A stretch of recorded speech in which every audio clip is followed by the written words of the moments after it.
Ikaw na magre-record? Ako na. Yan. Yun. So, experiment number 6, collision, conservation of momentum.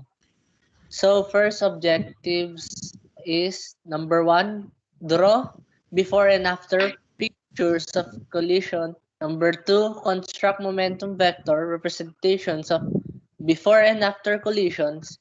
3, apply the law of conservation of momentum to solve collision problems. 4, explain why energy is not conserved and varies in some collisions. 5, determine the change in mechanical energy in collisions of varying elasticity. And 6, define elasticity. So, yun. Ano na tayo? Part 1, Scenario 1. So, ang sa Scenario 1, 100% elastic collision between balls with of equal mass. Now, ang first question is make a hypothesis about initial and final momentum before playing the sim or simulation.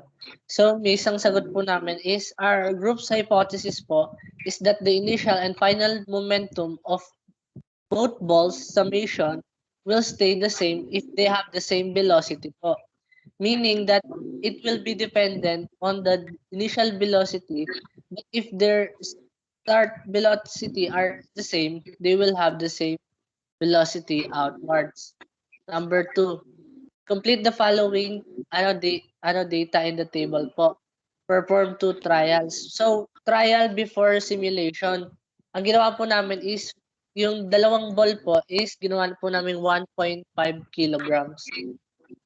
Paano mayups?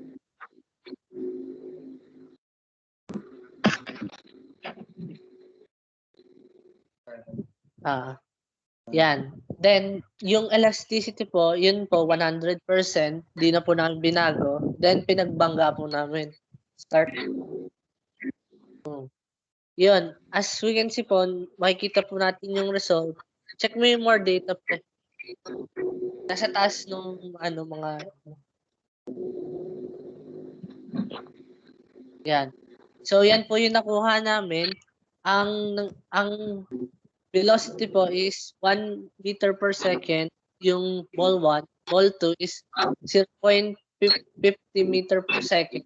Then the momentum po is 1.5. Doon po sa ball 1. Sa ball 2 po is 0.75. In the total of 2.25 po. Next is after the simulation po, ang nangyari, bumaliktad po siya. Yung yung ball 1 po yung naging 0.5 meter per second and yung ball 2 po is 1 meter per second. Then ball 1 po momentum is 0.75 and ball 2 po is 1.5 po. Resulting po na ang total momentum po is 0.75. So next table po mga Kuya Wilmar po. Okay po. So second trial, so before sim, so sa ball 1 na ginamit namin po is same lang po is 1.5 kilogram. Then yung velocity po niya is 1 meter per second. Then yung momentum po niya is 1.5. Then sa ball 2 naman po is 1.5, same lang 1.5 kilogram. Then yung velocity niya is 1 meter per seconds. Then same din po yung momentum niya is 1.50. So in total po is 3. Then after trial po, so walang changes na nabago. So kung ano yung data ng ball 1 ng before and after, same lang din po ng sa after ng 1 and 2 na sample. So yung 1 po is same lang, yung mass 1.50, ball 2 same din is 1.50, then yung velocity niya is same lang na 1 meter per seconds. Then yung momentum niya is same din po na 1.50. Then total din po is 3. So yun po. So part 1, scenario 2, pabasa nga Leonard.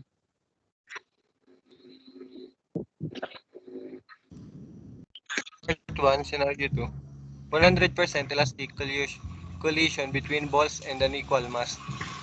1. Wait lang po. 1. Make a hypothesis about initial and final momentums before playing with the simulation. Our group hypothesis is it also varies depending on velocity and mass also. Also, when a smaller mass collides with a larger mass, the smaller one bounces back. If a larger mass initially moves toward smaller mass, both will maintain momentum in the direction of the initial momentum. So, number 2 po is yun po ulit complete the data tables. Tas dito naman po sa scenario 2 is unequal mass. So, iniba po namin yung yung kilograms po nila. Yung ball 1 is 0.5 yan, kilogram and the ball 2 is 2 kilogram. Now, yun na po, in-start po namin yung simulation. So, ang makikita nyo po yung sagot po namin na ang kung saan po yung ball po na mas malaki, yun po yung yun po yung magpapasa po doon sa at sa smaller ball po ng momentum which make po na yung yung smaller ball po ay mas mataas po yung momentum o yung galaw. So, before simulation, ang momentum of ball 1 is 0.5.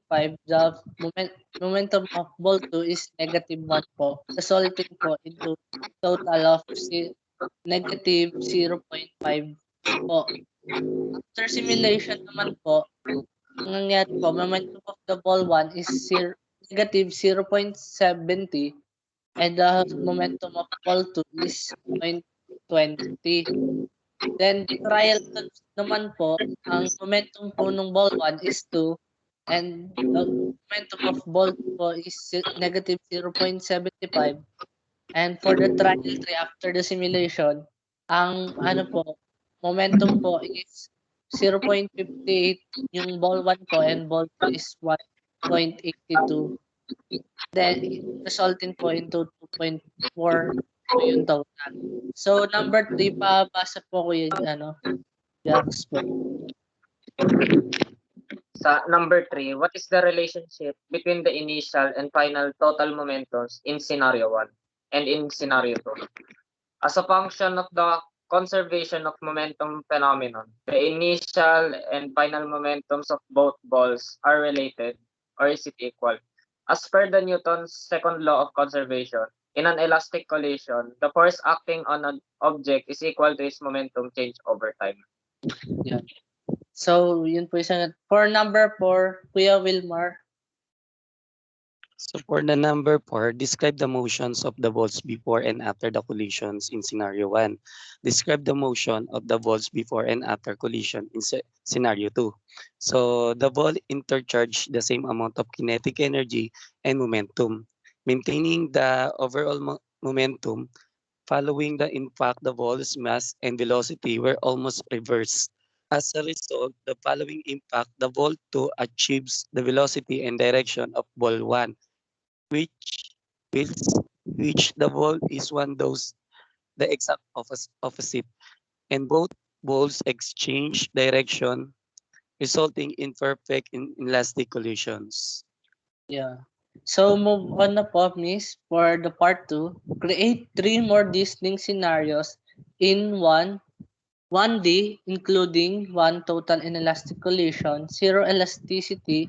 For scenario, list the elasticity percentage, fill out the data tables, and make a hypothesis whether or not will follow conservation of momentum. And collect some data, prove or disprove your hypothesis. Scenario 1 po, miss, is 0% elasticity. So, miss, our hypothesis po, since the elasticity was 0, when the two ball collide, magdidikit lang po sila, i-off yung yan, 0 elasticity. Now, ginawa namin, binago po namin yung kilo, yung ball 1 is 0.5 and the ball 2 is 1.5. Yun. So bago po namin sila pinagbangga, nilist down po namin yung velocity nila and makikita po, velocity po ng ball 1 is 1 meter per second and the velocity of ball 2 is negative 0.5. And their momentum po is 0.5. Yung ball 1 po and ball 2 is negative 0.75 and the total of negative 0.25. So yan na po, bangga na po namin. Yan, nagbago na po. Ang nangyari po sa velocity po ng 1 and 2, na po sila, nag-equal, meaning po, hindi po sila masyadong naghiwalay at nagstay lang po sila together. Na, meaning, if hypothesis accepted po, since the two balls stay together but they change their position a little to the left. Kasi mas malaki po ng konti yung nasa right. Tama ba? Scenario 2, Leonard.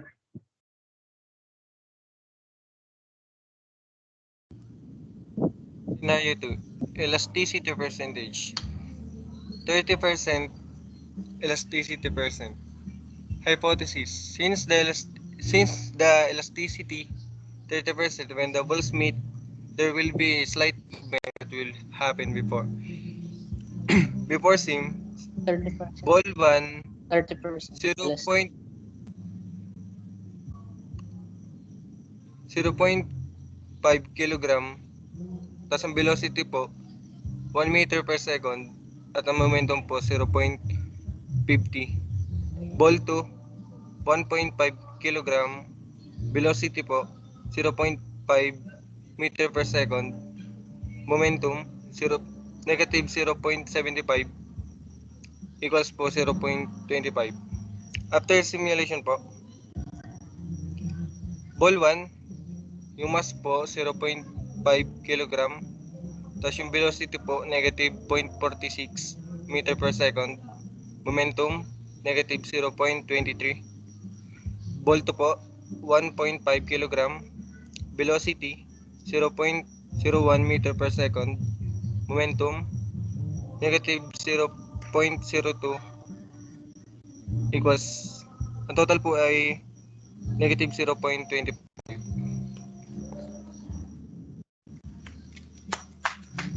Yun po. Then, yung hypothesis po namin is accepted po because when the two balls collide po, there was a movement which the kinetic energy is transferred into each other po. Scenario 3, Kuya Jacques po, po. In scenario 3, the elasticity is 100%. And since the elasticity was 100%, when the two balls collide, there will be a greater movement that will happen. Before sim, ball 1 had a mass of 0.5 kilograms and a velocity of 1 meter per second. And the momentum was 0.50. And ball 2 had 1.5 kilograms and negative 0.5 meter per second. And its momentum is negative 0.75, which will total in negative 0.25. And after sim, the mass of ball 1 is 0.5 kilogram, but the velocity became negative